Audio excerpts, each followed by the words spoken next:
Минимализм в архитектуре, интерьере, в обустройстве жилья и жизни в целом.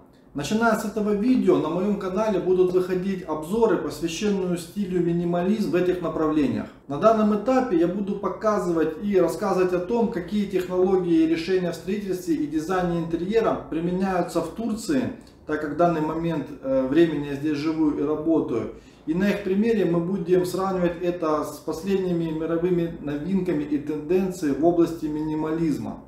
При этом речь будет идти не только о квартирах, многоэтажных домах, но и виллах. Поэтому, кому интересна данная тема, подписывайтесь на канал, жмите на колокольчик, чтобы не пропустить новые видео. И мы начинаем. В этом ролике я коротко расскажу вам о том, как я понимаю для себя минимализм в архитектуре и дизайне. Но сначала давайте посмотрим, что говорит про это Википедия.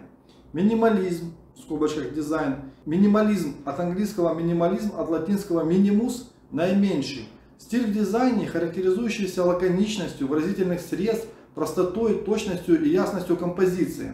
Отвергая классические приемы творчества и традиционные художественные материалы, минималисты используют промышленные и природные материалы простых геометрических форм, нейтральных цветов, черный, серый и малых объемов. Истоки минимализма лежат в конструктивизме и функционализме. Теперь коротко я хочу сказать о том, как я для себя вижу и понимаю минимализм. Минимализм в архитектуре, дизайне и интерьера – это однозначно глобальная тенденция будущего.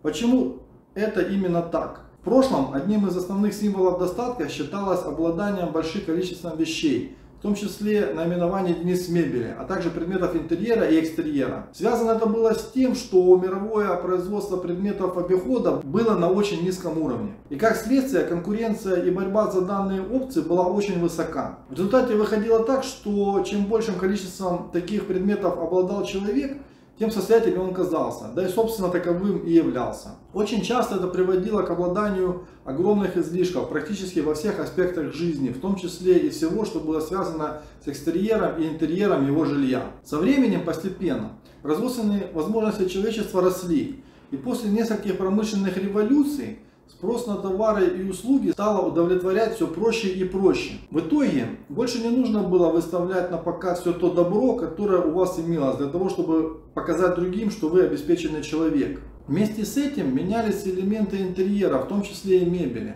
Стало появляться больше шкафов с дверцами различных типов и видов, в которые все это добро можно было спрятать. В этом ролике я не указываю названия различных эпох и стилей в архитектуре и дизайне, которые изменялись на протяжении веков. В таком случае этот ролик был бы очень длинным. Вы самостоятельно, без труда сможете найти информацию об этом в интернете. Также, возможно, в будущем я отдельно сниму видео на эту тему. Итак, что же мы имеем в итоге на сегодняшний день? На Земле кризис перепроизводства, всевозможных товаров стало очень много, и они стали максимально доступными. Вследствие этого нам грозит экологическая катастрофа, которая уже имеет место быть в некоторых регионах нашей планеты. Нас ежедневно атакуют маркетологи по всем возможным каналам коммуникации. Человеческий мозг испытывает постоянную нагрузку и стресс из-за всего этого. Именно поэтому тенденции в дизайне интерьера и архитектуры в целом все больше и больше направлены на минималистичный подход. Человеческий мозг устал от чрезмерной перегруженности деталями и информацией, поэтому инстинктивно стремится к тишине, спокойствию и умиротворению. Именно минималистичный подход к дизайну интерьера дает возможность для этого. Простота и функциональность всех элементов декора, сочетание лаконичных светлых и темных оттенков, мягкие решения сценариев света и так далее. Предлагают человеку успокоиться и умиротвориться в уюте и гармонии своего жилого пространства. Нам больше нет необходимости выставлять на показ все свои предметы обихода для того, чтобы подчеркнуть свой статус. Именно поэтому я уверен, что в дизайне жилого пространства и архитектуре в целом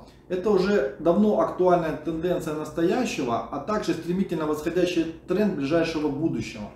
Посмотрите практически любые современные фильмы про будущее. Там вы увидите именно такие решения в интерьере, которые подходят под определение минимализм. В одном из моих любимых сериалов «Черное зеркало» есть очень много серий про будущее, в которых прекрасно и очень наглядно все это показано. В своих последующих роликах я уже более подробно и детально буду останавливаться на различных тенденциях и конкретных решениях и предложениях от лучших мировых компаний и отдельных специалистов в области минималистичных решений в дизайне интерьера, архитектурных проектов, меблировки пространства и так далее. Вся эта тема меня сейчас очень интересует и вдохновляет. Если вам также все это очень интересно, как и мне, и вы хотели бы лучше в этом разбираться, чтобы, возможно, когда-нибудь реализовать это в своей жизни, то подписывайтесь на мой канал, жмите колокольчик, чтобы не пропустить мои новые выпуски на эту тему. Если это видео было для вас хотя бы немного интересным и полезным, то ставьте лайк и делитесь со своими друзьями и знакомыми. Так алгоритмы YouTube позволят большему количеству людей увидеть это видео. Все, с вами был Александр Степаненко. До новых встреч!